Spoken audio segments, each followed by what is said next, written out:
Well, we are back, folks. We are back with the morning show, changing gears a little bit here. Like I was saying, there's always that one student, who wanted us class pass Saturday too. I wasn't one of them. Well, I was about to say, I thought your favorite subject was recess. That's right. Yeah. Good morning, everybody, and we have some friends from Galen University here from the Faculty of Arts, Science, and Technology. Want to introduce the guests for us? Yeah, certainly. We have in studios, of course, we have Sylvia Batty and Saidi Godet. I say it right? Yes, you said it right. And then we should have on Zoom Miss Sherry Gibbs as well. So we want to say good morning to all three ladies and who's joining us to discuss their new course that they've added to the Galen group of courses that you have, and this will be part of your business or arts degree. It's the Art 200 Creative Industries in Belize. Right. And I think we just finished dealing with music, segue. which was a whole issue of the orange economy that is kind of like the in thing trying to turn this hobby into a business. And so tell us a little bit about how you all come about putting this curriculum together for this particular course and what's the driving impact that it should have. Okay, first of all, it's not a hobby. Well, it's not a music hobby. used to be a hobby, and most people that's is one of part-time. the mindsets that we are eroding right now. Excellent. The creative economy or the orange economy is something that's growing exponentially, not only in Belize but in the region, Latin America and Caribbean. It accounts for over $120 billion in revenue. Right. In Belize, the creative economy is about 16.3% of the small businesses are creative entrepreneurs. But we found that there is a disconnect in terms of the training. It's more of a cookie cutter approach when in training entrepreneurs, and creative entrepreneurs are a little bit more eccentric and they're unique. So Galen decided that we would merge what we would have been studying in terms of business and entrepreneurial studies and then combine it with the creative sector. And we came up with this hybrid that not only trains creative entrepreneurs but also cross-pollinates. It is training other specialties to work with creative entrepreneurs as well. So if you're an accountant, if you're in computer science, what value do you bring to this sector as well? So that's what we're trying to do, and that's what we created with Art 200. Well, actually, this is a good segue because we were talking to the young woman who were- has a group, Yeah. and her opinion is that you need to organize this thing. I asked her the question, is it time for Belize to have its own arts academy? It is time, yes. And she said yes, but from her point of view, she doesn't know where that's coming from. So you are saying that Galen is trying to put something like this together? Galen through has Galen? put it together, has put the creative industries course together with the hopes, and that is the hope of every creative entrepreneur that has passed through Galen, that one day we will see a art school that is more standardized, more formalized, because there are You could art do that. classes around Just like the how country. you have STEM, you can Yes, have an art you academy. need the arts as well, because approaching any problem as a creative gives you another dimension and understanding what it is. And creatives have their unique way of thinking. The wonderful thing about the course is that it also brought in creatives from across the different sectors. So the students were able to communicate with fashion, people in fashion. We were able to communicate with musicians in Belize. We were able to communicate with the intellectual property department. So they got to understand all those things that are involved, not only in the standard thing of creating something, but also how do we formalize our business? How do we protect our property? What are some of the pitfalls that people don't tell us about as a creative or in business? Would those are some of the things that would be highlighted or coming out in Correct. this particular course? That's the objective, yeah. Okay. In the business, is Ms. Gibbs, is she on? Because she's joining us. There you are. Hi, Good everybody. morning. Good to see you again. What, she dressed for winter, you know? But Yeah. if she is out west, it might be a little bit cooler. I'm up in Canada right now, so it's really cold and snowy. There you are. There you Well, are. Well, visiting family Joining me. and spending the Christmas Yep. with them? Good for you. Yep, exactly. Good for yeah, you. yeah. You- Yeah, you- it's been wonderful so far, but I wanted to jump in and join when Sadie was going to come on to talk with you guys about this course. I wanted to make sure that I could come in and join her as well. And really I really appreciate Sadie for developing this course. And she approached me back, I think it was in June, maybe, Sadie, to say, look, you know, niche and through ICA, the Institute of Creative Arts, they're launching this national strategy and roadmap for the cultural and creative sector, funded by UNESCO. This is something that, you know, maybe Galen should jump on and offer a course in this area. And because every student at Galen needs to take an art elective, and that could be this course, for example, is an art elective. You could do the mural course that we have. We've done art history, drumming. So every semester it's a little bit different as to what students could take. Graphic design could also be considered an art elective. And I thought this was a really fantastic course to offer as that elective. So every student, and when Sadie was saying, across all of the disciplines and all of the programs, so you can have students, computer science students taking it alongside an entrepreneurship student or an anthropology student. And just because they're coming from those programs, you know, you can have a computer science student who's also an artist. And for them to be able to learn about this, as Sadie was saying, you're going to find creatives across various disciplines and all over the place. But for them to be able to learn about what's happening, about what niche is doing, especially with trying to grow the orange economy, and then for those who want to support creatives and understand how beneficial it is, well, for Belize to encourage arts. And so I thought this was a fantastic opportunity. So Sadie developed the course and we launched it in September. Yeah. In show business, what's it called? Show business, you have the talent and you have the agent. The At some business. point, we will have to decipher one from the next. What are you? This course, this curriculum, is it more like to train you as an agent, even if you have a talent? Is it a mix of both? How? It's a mix of both. It's a mix of both. It's not isolated because to train you as an agent, it would be more business oriented. So it would lean more towards the business. You know the aspect of business. it. You know who to talk to. You know what to things do. like that. In those areas. But it also molds the creative sector, the creative sections part. So each student got an opportunity to understand about visual arts, music, filmmaking, fashion. So it's not necessarily geared towards just the business, then it would just be entrepreneurship. It's more catering for a more rounded approach for the creative sector so that you understand how these different sectors operate so that you can make a more informative approach or decision as to which one might fit you should you want to get into that area. There is this component, and we mentioned it earlier, and I know you highlighted the fact that there are significant revenue earned even globally from the whole orange economic concept. But we start out normally maybe loving some particular segment at the art, whether it's artist drawings or painting or music or so. But we do it more like part-time. And the way we're structured, and we haven't been in Belize. What we often try to do, as we said, we want to grow the orange economy, but it's trying to get to the business side. And I think Ernesto was trying to say, who does that? Because does the artist himself realize that he is the business, or does he need somebody to kind of set up that whole structure around him to be able to get him to that level, so it becomes a job or a profession as opposed to a hobby.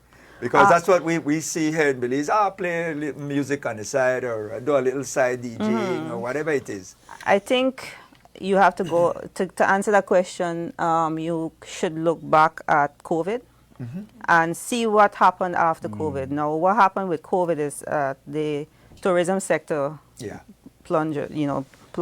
Zero. So what you had was an interesting occurrence after COVID. So many small businesses popped up and people started to tap in TikTok, Zoom, those into things. their grew out of it. creative Created a lot their creative Yes. mind, right? They started to tap into it. And after that, the online businesses jumped. They started to build their little, okay, I'm going to paint and I'm going to sell this online via Instagram, TikTok, Facebook, etc. And so that jumped. Now, after COVID now, a lot of them realized that, okay, I can't survive on this alone. This is not going to happen if I don't market, if I don't improve my talent, if I don't formalize, all of those things. So it became, well, for lack of a better term, more of a side hustle for some people. But like 4 years down the line now, a lot of them started to standardize and formalize their businesses. So you're seeing a transition. So the reason for this course is to help that transition to be a little bit more smooth. Because while it might have started with them loving it, a lot of them thought that they should commercialize it now, earn some money from it. And places like Beltrade recognize that. If you notice, Beltrade recently, they did MSME they did the whole programs, and a lot of the presentations during their big event, some of them are artists, talking about how they became full-time artists, right? So you have a lot of persons who are now tapping into it full-time, right? It still is not there yet. Belize still isn't there that you would have 100% of the creatives being solely working as a creative. They have another job, but it is slowly edging towards you will have a more formalized creative sector. We aren't there. Yeah, I think what we're seeing is that transition, and we're sort of really being in the middle of it, of that transition from entrepreneurship to industry. And I think it's a really good example of how Galen really is at the forefront of a lot of these discussions that are happening nationally, right? Dean Gibbs mentioned that Niche is working through their strategy, their sort of national strategy. They're working to sort of define what the cultural and creative industries are, to see who are the players, who are the actors, because we mentioned film. I think a lot of times when we think of the cultural and creative industries, the first thing that comes up to your mind is music, right? Yeah. But what about those other emerging industries, those emerging actors that are here? We do have plays and playwrights. We have film. We have like a lot of literary works that have come out of Belize. We making have trinkets poems, and all poetry. of those things. Yeah. Yes, you have that. You have the spaces that Indigenous peoples hold as traditional craft persons. So really defining what that looks like, we could see a lot of that work coming out of Niche and really doing a lot of stakeholder engagement, especially through this UNESCO project.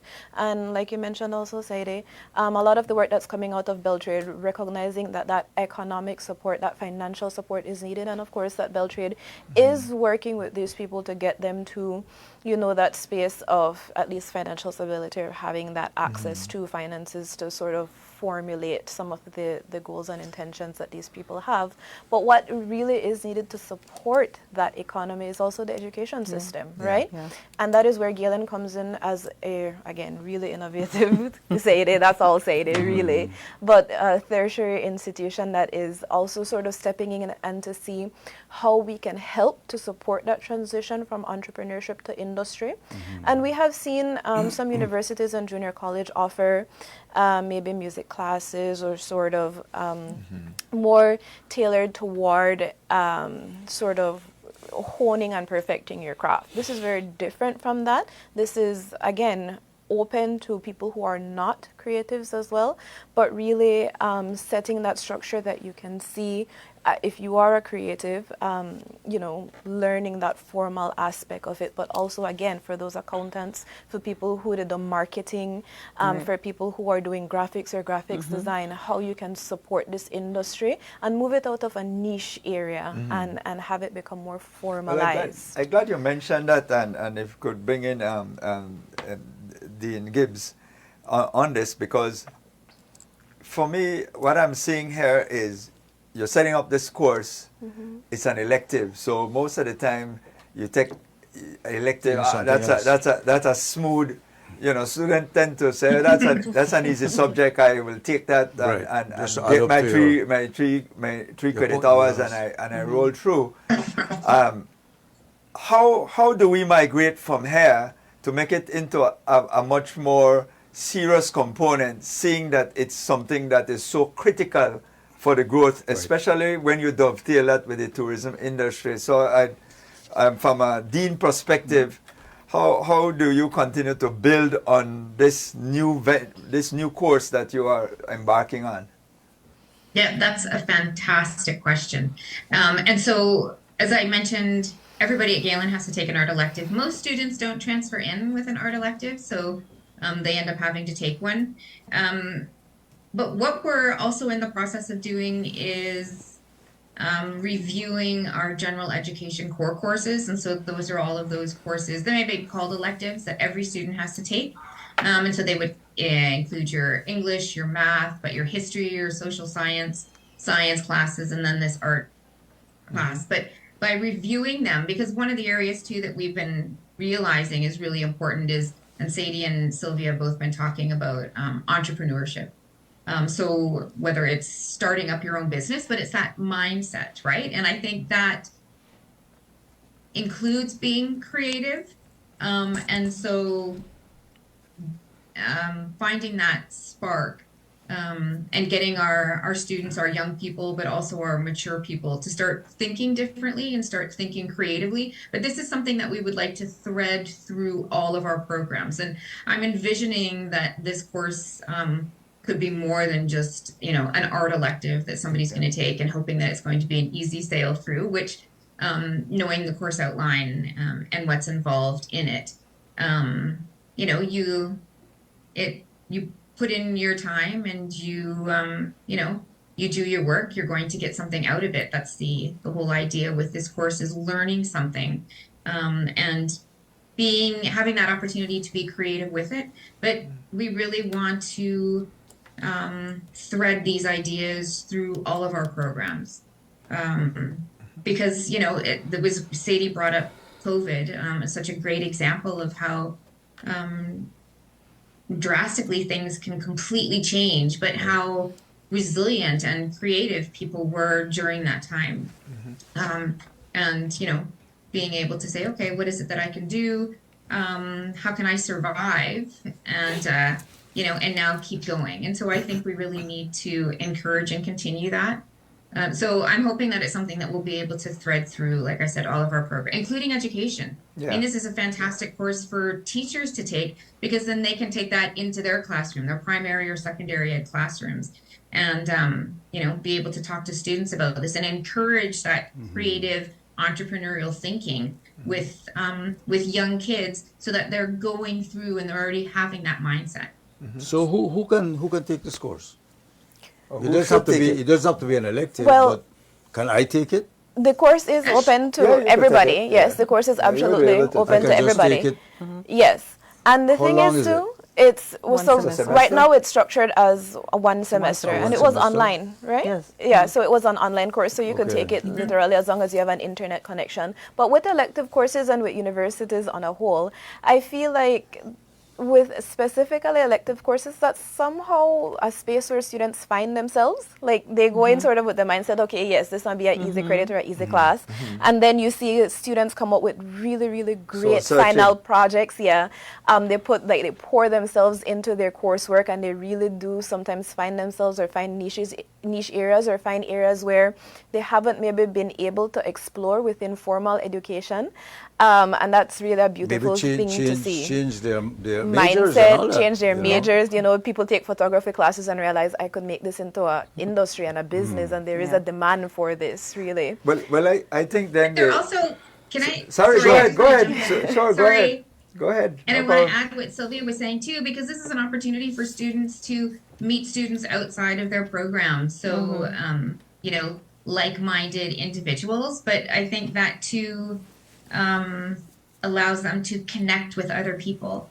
And, I think that's another really Yeah. great But way of being What I find able to- interesting, Dean, is that if there's, and I think it's something that you all are trying to achieve, is to bridge that gap between this hobby or this sort of talent you have and business. How can you find a way to be Yeah. able to make that now a profession that you can actually live off. But I could also speak to the experience of the class itself. Just coming out at the end of the sessions, the feedback and the engagement that we had in that session. I mean, the students came in not knowing what the orange economy was. Yeah. But at the end of the sessions, at the end of the semester, they were able to speak to each other, and they were so excited about the things that they would have learned, and the conversations from the guest speakers that we had in the industry itself. I should mention I'm also in the industry. That is why I created it for Galen. So as an academic, I'm also a creative. Okay. So we wanted to. You That was paint, something. You sing. You. I own an art dance. gallery and I write as Okay, well. okay. So I wanted to mold those two areas where I'm in academics, but I'm also a creative myself. Yeah. And to bring that experience to them. And it really helped them, the conversations that they had with visual artists, with filmmakers, with the musicians. It gave them a new perspective as to what's out there and what they can possibly be. Some of the students in there are in accounting, but they do woodworking. That's the type of mixes that we had in the sessions. And so at the end of the day, they were able to now determine, okay, do I want to continue woodworking? Is this something that is feasible right now? Or should I wait and mold whatever I'm studying right now, and then in the future I can do it?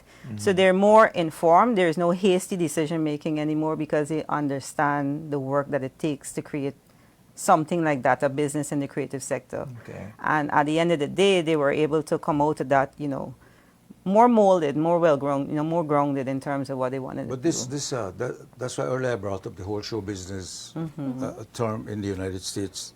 It's a very strict business, and I could learn all about it, but the legislative environment around me would have to have a formal place and how this will work. How does it, like Jamaica has produced a lot of artists and so on. Do they have legislation within the government system, or I don't know. I think if you how is that encouraged more than here? In terms of Jamaica's economy, again, they're also in the billions in terms of what they're earning, and a lot of it is filmmaking. But in terms of legislation, I'm not sure what they have.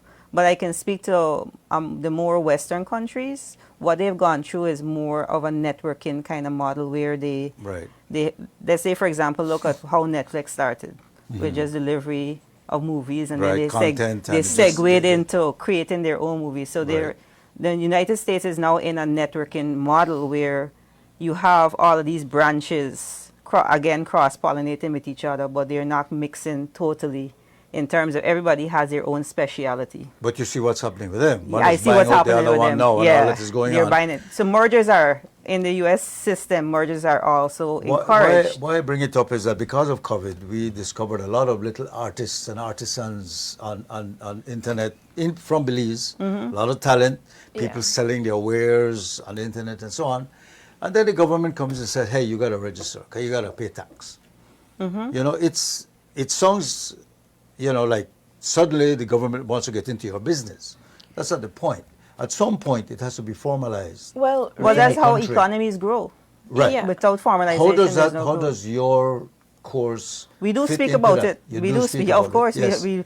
there's no way to have a Because you have the formalization intellectual discussion. property You have rights the intellectual Yes. property, and then you have to talk about your tax services, your registration, all of those. All of those in formalization of your business is covered But at there. some but point, for all that will creatives. have to be formalized. Yes. And made into law. Well, again, what this course does is help the creatives and help really all Belizeans be active participants in this conversation that is ongoing, because that's part of the work that Niche and Ika is doing right now.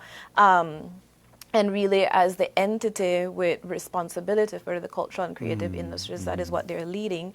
But one is getting that conversation out there and having Belizeans even start to think of this as an industry. And I'm not only talking creatives, I'm talking all Belizeans. And two, a course like this allows you to speak and to advocate from an informed perspective. Right. And Yeah. to really get Right. involved Yeah. and engage. And because we are in this process of creating what the formalization processes would look like for this industry, then we are better able to speak from informed decisions and really chart and create what that would look like. ICA, the Institute of Creative Arts, and through this UNESCO project, did quite a bit of They did, yeah. consultations across the country. And so it's sort of a call to Belizeans to come out, to be involved, to be engaged, to even start, knowing who is the Institute of Creative Arts. They do more than the National Festival of the Arts, because there's because that you see, formalization occurring at the moment. At some point, the artist is allowed to dedicate himself to his art while someone takes care of the business part of it. That's the whole idea. Yeah. You said you have accountants who are doing woodwork. Yeah. But one of them is a hobby, obviously, one is And the one earner. is their specialty, But at yeah. some point he might love woodworking, but doesn't want to go to that because he won't be able to make a living from it. That is where, at some point, every artist has to face. Well, in some that everybody has to decision. face. Everybody has to find their purpose and their profession. I haven't found my purpose yet. But I agree with you. The whole concept of it is to, once you understand what the industry is, whether or not you are a creative yourself, you understand how to help them, Right. right? So you're building a network of people who can now step in when it's time to have that conversation. And I can commend ICA on all the conversations they've had with youth and with creatives in terms of all the things that are involved in the creative sector. They've done quite a bit of work this year. But once the specialists understand, whether you're in marketing, whether you are in accounting, business management, once you understand that, you can better assist them. The whole idea is that creatives actually, in the real world, in truth, creatives just want to create. That's right. Because They that's don't what- want to be bothered No, with of course marketing. not. They don't want to That's be bothered why with it. They we just are want to where, create. like in the U.S. and the But developed we need countries. help. Yeah. So the creative industry course is starting the process of creating that network So you can who can identify. help them. Yes. So that's what we're doing. And really and truly, that helps people identify niche areas as well. Like if you're an accountant and you feel like certain areas are oversaturated, creatives need help. Learn the right. legislation and They taxes need- for them. they need it, They will yeah. pay somebody to do their taxes. If you're in marketing, what are you going to market? If you're I can realizing market products Troy and make are him famous. yeah I get oversaturated, rich and- creatives and those that's industries what, are that's the idea. there. It's to Yes. find where Yes, the Yeah. business Absolutely, component lies. absolutely. Yes. It definitely So helps we people are- to create those He's niches. the So product. Galen is creating that foundation. mindset, yes. And everything has to happen from the foundation. Very good So idea. we're creating a foundation, and from there we get to build now. Yeah. To Right. help them. We had Miss, Before you go. Miss Universe Belize just before, and she made the point that when she landed in Thailand, all were taken care of. Yeah. So somebody had to concentrated build on her that talent. infrastructure Exactly. Absolutely. around Yeah, her. the team. In Yeah. fact, she has a manager. Yeah. Even though Yeah. she Yeah. has a manager who makes her bookings and Yes. so for That's her. right. So it's Absolutely. understanding that you won't be able to do all No, of no. it If because you do that's it not yourself, your you forte. water down the effect. So the Yeah. Galen And- course is a start Yes. to look at this. So who, before you go, when does it start? When does the course start? How do you? So the course Join. is it's over a 14-week semester. It is offered starting in September, and really and truly, this is a call for Starting everybody. when? It started in September, Oh, so it started in just okay. completed here in December. But this really and truly is a call for anybody. When's the next? If you are I'm not sure if we're offering it in spring, but that is Yes. dependent on. Yes. So Yes. it's being offered in spring. So it's starting again in January. Okay. But Galen University actually still has applications open until Friday. So if any of this has sounded interesting for you, if you're in any field and you're thinking, hey, maybe this is a course that I want to take, our applications are open until Friday. You can gift yourself the gift of a Galen education. And you can find us either on Facebook, on Instagram. You can go to galen.edu.bz, reach out to admissions department. They will have information about these courses and about quite a bit of other innovative courses that we have. But again, deadline to come up on the 19th on Friday, so get your applications in as soon as possible. We do have Belizeans in diaspora. if someone living abroad was interested because they are living in the, take advantage. And it's they could virtual. get Yes, a they course can. today. Yes, they can. can, And the right? funny thing is, you will pay Belizean rates if you're a Belizean, There you go. regardless of where you are living. So that might Or hide an actually be, American passport. that might be more cost effective for people. Like Yes, Sherry's in Canada. The you know, Indian stay instead of warm. being Canadian Yeah. dollars. Yes, Yeah, yes. but no, it's true. Yeah, even if you don't think, I don't know if I could do a degree right now, but any of the courses that Galen offers, anybody out there can say, yeah, I want to get in. I want to take a course. I want to, it's part of our motto of lifelong learning, encouraging people take this course, find out what it is. Even if maybe you're not a creative or you don't think you're a creative. It I look think good that's on your always the resume, really believe interesting me. thing is not everybody thinks that, they sign up for an art class and they say, oh, I don't know how to draw, I can't do anything. And by the end of it, realize that we're all talented. And Belize has some really amazing creative people. But even just to, get involved, it's going to foster your self-expression. And even, one of the reasons why we have an art elective that everybody has to take is, enhancing problem solving, critical thinking, builds emotional intelligence, just you're improving your Right. overall well-being, thinking about something different and just allowing yourself to be creative. You're never too And old so, to yeah, learn. anybody- Yes, sir. Ladies, thank you. Sherry, Sylvia, Saidi. Is my imagination or Sherry has a new hairstyle? Shit. Being creative. Absolutely new Yeah, hairstyle. notice that. Definitely. Again, thank you very much for having Thank you, us. ladies. And applications close on Friday. Great. Thanks so much. Okay. Have a Enjoy. great See you. Merry Enjoy your time with your family. enjoy. And Thanks so much, Ernesto. Merry more than Christmas, welcome. everybody. Merry Christmas. Yeah. Merry Christmas. Merry Christmas. Merry Okay, Christmas. folks. Thanks again. Thank All you. right. We gotta go. Take a but break. not yet. We have a final segment coming up. Yes, sir. We'll find out about Ignite Belize after this.